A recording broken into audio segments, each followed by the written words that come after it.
ኤፋዬ የሩታዬ መከታ ጀግናዋ ወንድም ማለት ነው። እና እውነት አንተ እኮ ትለያለክ። በእውነት የሴት እንባ የሴት ህመም የእናት ስቃይ የሚገባው ወንድ ልጅ በእውነት ቆፍጣና ወንዳ ወንድ። አሁን እስቲ አብርሽን ተመልከቱት። ሽንታ ሴት ባየ ቁጥር ይሄ ሽንቱን መቆጣጠር የማይችል ለሀጫም ወንድ ማለት ነው። እና በእውነት ኧረ ይመችክ ኤፋ፣ የሰው ልክ ነክ።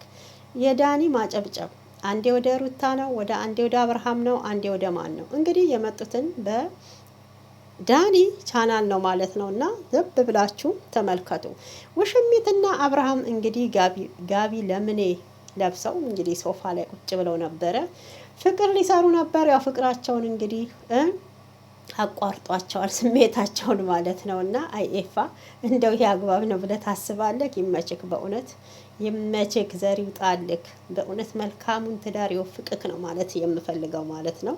ልጁን እንግዲህ የት እንደደበቃችሁት ሩታም ትደብቀው፣ ውሽሚትም ትደብቅ፣ አብርሃምም ያስደብቅ፣ እሱም ፈጣሪ ነው የሚያውቀው ማለት ነው። እና የምሰሩት ነገር ግን አግባብ ነው ወይ ብዬ አላስብም። አሁን እውነት ሄርሜላ ውሽማ ይዘሽ በእውነት ደስተኛ ህይወት እኖራለሁ ብለሽ ማሰብሽ ራሱ ይሄ ሰቀቀል ሁሌም እየመጡ እንዲህ እየተረበሽ ከአብርሃም ጋር ደስተኛ ህይወት እኖራለሁ ብለሽ ታስቢያለሽ?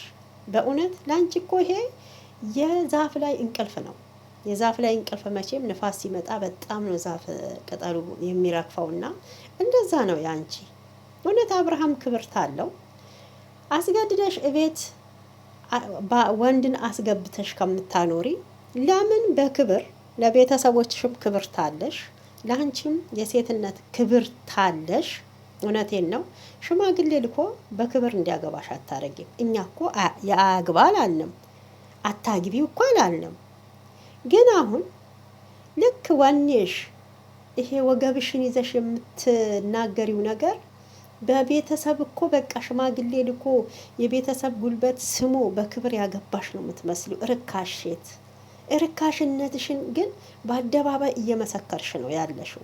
ዛሬ የሩታ ለቅሶ ለልጇ ነው ያለቀሰችው። ለአብርሃም መስሏችሁ ሊሆን ይችላል፣ ሌሎቻችሁ ማለት ነው።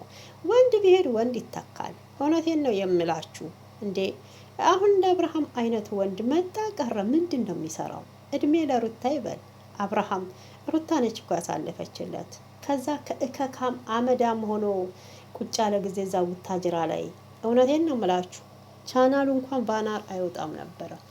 እድሜ ለሩታ።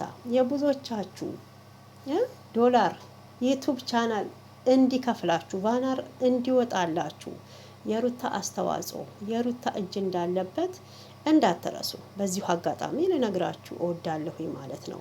እግዚአብሔርን ነው የምላችሁና ለሄርሜላን ብትሆን ወደ ሶሻል ሚዲያ ስትመጣ እንግዲህ በሩታ ሰበብ እየተደረገ ኦዲየንሶች መጥተዋል። ተወዳጅነትን አትርፈሻል። ይሄም እየሆነ ያለው በምንድን ነው? በሩታ ሰበብ ብዙ ወዳጆች ሩታዬ ስላላት ብዙ ሰው ስለሚወዳት ስለሚያደንቃት ማለት ነው። አብርሃም እኮ በአንድ ምላስ ሁለት ምን እንደሚባለው ማለት ነው። እና ከዚህ በፊት ሩታ በመልካም ነገር በፍቅር መታ ለእኛ ብቻ ሳይሆን ፍቅር የሰጠችው ለኢትዮጵያ ሕዝብ ፍቅር ሰጥታለች ብሎ እኮ አባይ ቲቪ ላይ ሲያሽቃብጥ የነበረ ነው ማለት ነው። እንግዲህ ዛሬ የመጣው ኤፋ ወይ አብርሃምን ወይ ሄርሜላን ፈልጎ አይደለም። እዛ ቤት አመጣጡ ልዑል የት እንዳለ የት እንደደበቃችሁት ታውቃላችሁ። ስለዚህ ልዑል ያለበትን ቦታ ንገሩኝ። ሩታ እያለቀሰች ነው። እዚህ ቤት ነው ያለው ነው አጠያየቁ ማለት ነው። እና እንግዲህ የአብርሃምንም አክት አይታችሁታል፣ እንዴት እንደሚያረገው ደም ሳይፋሰስ ከዚህ ቤት አውጡልኝ ውሰድልኝ እያለው ይገኛል ዳኒ ማለት ነው። እንግዲህ ሄርሜላም ያው ተሶፋ ላይ ብድግ ብለዋል። ከማሙቀው እንግዲህ ከተሟሙቀው ነበረ ጉድ ሰርተካቸዋል ማለት ነው። እና ይሄንን ስሜት እንግዲህ የሚያውቀው ያውቀዋል። እውነቴን ነው ፍቅራቸውን እንዴ ፍቅር ሊጫወቱ ሲሉ እኮ ነው እንደ ጉድ የሰራካቸው። ለማንኛውም ካሜራ ደቅኖ ጸብ በጣም ነው የሚገርመኝ። እኔ ካሜራ ደቅኖ የቡታጅራ ልጆችን ያየሁት። በነገራችን ልጅ እንግዲህ የአላዛርና የትንሱ ልጅም ህፃኗ ልጄ ተሰረቀች ብላ እነሱን ቪዲዮ ሰርተዋል። አይታችሁት ከሆነ ማለት ነው። ቆይን የሚለው እየኮረጃችሁ ነው እንደምትሰሩት ግራ ይገባኝ ማለት ነው። ምንድን ነው አሁን ህፃን ልጅ ማን ነው የሚሰርቀው? ማን ነው የሚሰርቀው? ትንሱስ ብትሆን እስኪ ሄዳችሁ ቤታቸው እዩ። እኔ በጣም ነው ግን የታዘብኩት። በጣም ነው የምታሳፍሩት። በጣም እግዚአብሔርም በጣም አሁን በህፃን ልጅ ላይ አይቀለድም። በህፃን ልጅ ላይ ደግሞ አይሸቀልም። ነገ ይሄን ቪዲዮ ልጃችሁ ያየዋል። ለልጅክ ምን አይነት አባት ነኝ ብለክ ነው የምትመልሰው? ምን አይነት ስራ ነው የሰራሁት? እናትህ ናት የበደለች ልትለው ነው ወይንስ እኔ ነበርኩ የበደልኳት ብለክ መልስ ትሰጠዋለክ? እኔ ግራ ግብት የሚለኝ ማለት ነው። እንግዲህ አሁን ላይ አብርሃምና ሩታ አብረው እንኳን ባይሆኑ አብርሃምና ሄርሜላ የጀመሩት መቼ እንደሆነ ሁላችንም እናውቃለን። ሶሻል ሚዲያ ላይ ያየነው ነው የምላችሁና የታዘብኩትን 1 አመት ሙሉ ሩታ እንግዲህ ህፃኑ ልጅ ይሄ ልዑል ገና ሆዷ ውስጥ እንደቀረ የአብርሃምና የሄርሜላ ግንኙነት ያኔ ነው የጀመረው ማለት ነው። 1 አመት ሞልቷቸዋል። እውነት አንተ አሁን ለልጅክ መልካም ነገር ምንድን ነው የምታወርሰው? መልካም ነገር የሰራከው ምንድን ነው የምትነግረው? ሚስትክ እናቱን ትተክ ከውሽማ ጋር መልከስከስክን ነው የምትነግረው? ወይንስ ለእኔ ፍቅር አልሰጠችኝም ነበር ፍቅር ወደምትሰጠኝ ሴት ሄጃለሁ ብለክ ነው የምትነግረው?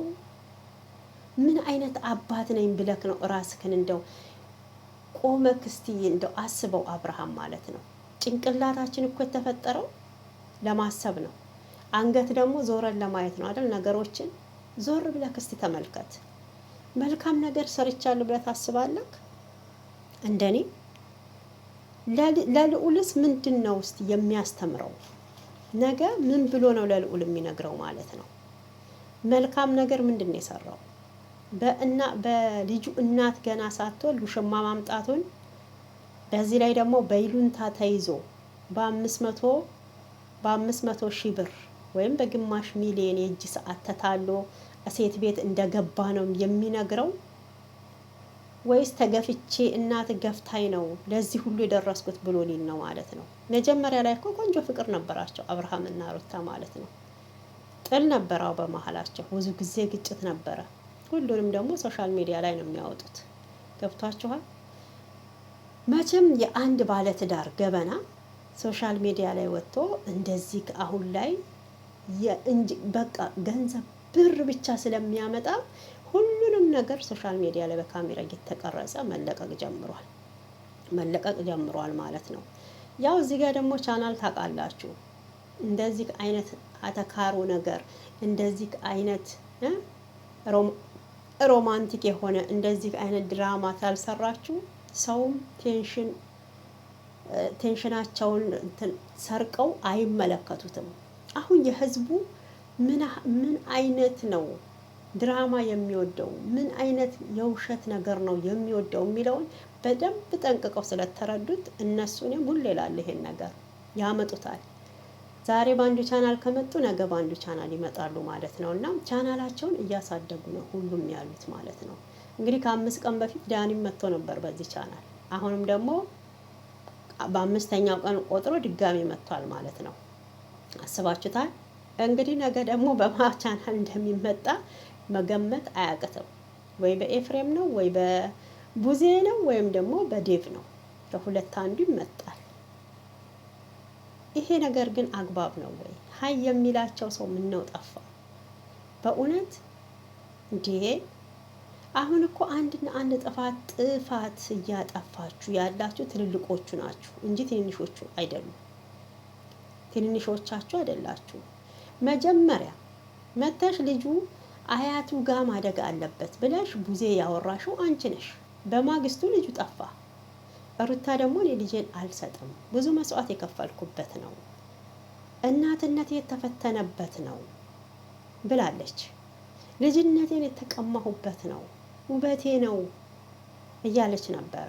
እና ልጁን ማን ወሰደው? እንግዲህ ኮሜንት ላይ እንደተመለከትነውም ልጁማ አልጠፋም። ሩታ አውቃ ነው፣ አብርሃምና ሄርሜላ አብረው ስለሆኑ ነው ይሄ ብጥብጥ እንዲነሳ ያደረገችው ብላለች። እሰይ እንኳንም በጠበጠቻቸው፣ ደስ ይላል። እውነቴን ነው የምላችሁ፣ እሰይ ነው የምላችሁ። አዎ መበጥበጣቸው ይበጥበጡ። ለምን ምስቅልቅላቸው አይወጣም? ይቺ የቀይ ሴጣን ሴሰኛ ዝሙተኛ። እውነቴን ነው። አሁን ለእሷ ላዝን። መጀመሪያ ሳዝና የነበረ ሰሞኑ አብርሃም በሚያደርገው ነገር ማለት ነው። አሁን ላይ ግን አታሳዝነኝም። በጣም ባለጌ ውሻ በእውነት እቺ የሜዳ አህያ አለሌ ስለሆነች ማለት ነው። ምኗም አያሳዝንም። ክብረ ቢስ የራሷን ስሜትና የራሷን ደስታ ብቻ አስቀድማ ያለች ሴት ከህፃን ልጅ ላይ ነጥቃ ወንድ ኢትዮጵያ ውስጥ ባልጠፋበት ከሩታ ላይ ነጥቃ ያገባቸው ማለት ነው። እኔ የቆየ ቂም ይኖራት ይሆናል እንጂ በደህና ነው ብዬ አላምነው። እግዚአብሔርን የቆየ በቀል ወይ ቂም ይኖርባታል ወይ ደግሞ እናቷ ወይ አባቷ ወይ ምን ልበላችሁ በወንድ ወይ ከዚህ በፊት ተጎርታ ልትበቀለው ይሆናል አብርሃምን ብዬ ነው የማስበው እንጂ አብርሃም ወዷትና ፍቅሯት አይደለም ሲጀመርም ማለት ነው። ከፍቅር ጥያቄ ጀምሮ በራሷ ነው የሚመጣው። አብርሃምን እኮ በግማሽ ሚሊዮን ብር ገዝታው ነው እንጂ ወዳውም አፍቅራውም እንዳልሆነ እናውቃለን። ሁላችሁም ህሊናችሁ ያውቃል፣ ህሊናችሁ ያውቃል። የሄርሜላ የአብርሃም ንግስት ምናምን የምትሉ አላችሁ። የእናንተ ባል አሁን እንዲህ ተቀምጦ ልጃችሁን ብቻችሁን ብታሳድጉ ያ ስሜት እንዴት ነው የሚሰማችሁ? ንግስት ናት። እናንተ ደግሞ 9 ወር ሙሉ ከሞት ጋር ተጋፍጣችሁ ያመጣችሁትን ልጃችሁን የልጃችሁን አባት ተቀምታችሁ ቤተሰብን ጥላችሁ ባሌ ይበልጣል ብላችሁ ሄዳችሁበት ብትቀሙ በሌላ ሴት ይሄ ህመም ሊሰማችሁ ይችላል ብዬ ነው የማስበው። ግን ይሄ አለ አይደለም አንዳንድ ቦታ 5 4 የምታገቡ አላችሁ፣ ከዚህም ከዛም የምትወልዱ እንደዛ አይነት አስተሳሰብ ያላችሁ አለ። እናንተ ምንም ላይመስላችሁ ይችላል፣ ምንም ላይመስላችሁ ይችላል። እናውቃለን ብዙዎች ተፋተው ተጋብተው ሌላም ወልደው አብረው የኖሩ ግን በሞት ሊሆን ይችላል፣ በሌላ ነገር ሊሆን ይችላል። እህትና ወንድም ሆነው የኖሩም አይተናል፣ ተከባብረው ማለት ነው። ይሄ እኮ እዚህ ጋር የምታዩት የሆነ ፊልም የተከታታይ የቱርክ ፊልም በሉት የህንድ ፊልም እንደዛ ነው እየሰሩልን ያለው ማለት ነው። እና የሰው ባልን ቀምታ በክብር ደግሞ ላላገባች ሄርሜላ ወይም ውሽሚት ጥሩ ነገር እንደሰራች ነው እየደገፋችኋት ያላችሁት። መልካም ነገር ነው የሰራችው። ዛሬ የዘራችውን ነገም እሷም ታጭደዋለች። የሩታ ያለቀሰችው እንባ ነገም እሷም ታለቅሳለች። ሩታን ያስለቀሰ እሷም ማታለቅስበት ጉዳይ አለ ብላችሁ አስቡ ማለት ነው። ዛሬ በውሽምነት እንዲሆነች እንደው በቤተሰብ ተልኮ እውነት 80 ያደረገላት ለት የሄርሜላንም ጉድ ማየት ነው።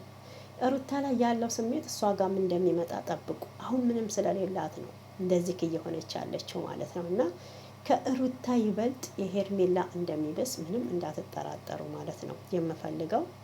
ብቻ ሩታዬ ሰላም ትሆንልን፣ ልዑልም ደህና ይሁን። የእሷ ደግሞ ንጹህ ወንድሞች አላችሁ፣ መከታዋ ከጎኗ የቆማችሁ የሰው ልክ ማለት ነው። እንግዲህ ኤፍሬም ክፍሉን እየከፋፈተ ልዑል እዚህ ቤት ነው ያለው እያለ እየፈለገ ነበረ። ያው ሊያገኘውም አልቻለም። ማታ እንደተመለከትነው ቡዜም ልጁን አላየሁም ብላ ሸምጥጣለች። ሩታዬ እንግዲህ እውነት ትክክለኛ ልዑል ጠፍቶብሽ ከሆነ ወደ ሕግ ሄደሽ ማመልከት ነው። ምናልባት ጠላቴ ሰረቀኝ ስቲ ወዳጅሽ መጥቶ አጥቅቶሽ እንዳይሆን ብዬ ነው የምገምተው። በተረፈ እዚህ ቪዲዮ ላይ ምን ተረዳችሁ? የዳኒ ማጨብጨብ እዛ ጋ አለ እንደሚከላከል ሰው ሆኖ ማለት ነው። የአብርሃምና ደግሞ የሄርሜላ ጭንቀቷ ብቻ ፊቷ ላይ ይነበባል። ሁሌም እየመጣች ፍቅር ነን ብላ ስትል ሰላሟ እየተነሳ ስለሆነ አሁንም ሰላማችሁን ይንሳችሁ ብዬ ነው የምንለው ማለት ነው። ገና ሰላምሽን ከዚህ በላይ ታጫለሽ። የሰው ባል ቀምቶ ገና ሳይፋቱ ጀምሮ ቀምተሽ አሁን ላይ ቢለያዩ ሰላም አገኛለሁ ብለሽ ማሰብሽ ይሄ ውርደት ነው፣ ቅሌት ነው፣ የዛፍ ላይ እንቅልፍ ነው። ሲጀመርም ልጅ ያለው ባል ላይ ፊት ልጅ ያለው ወንድ ላይ ፊት ብለሽ ማለት ነው። ለማንኛውም ዛሬ ቪዲዮ ይህን ይመስላል። በተረፈ ወዳችኋለሁ። መልካም ጊዜ። ቻው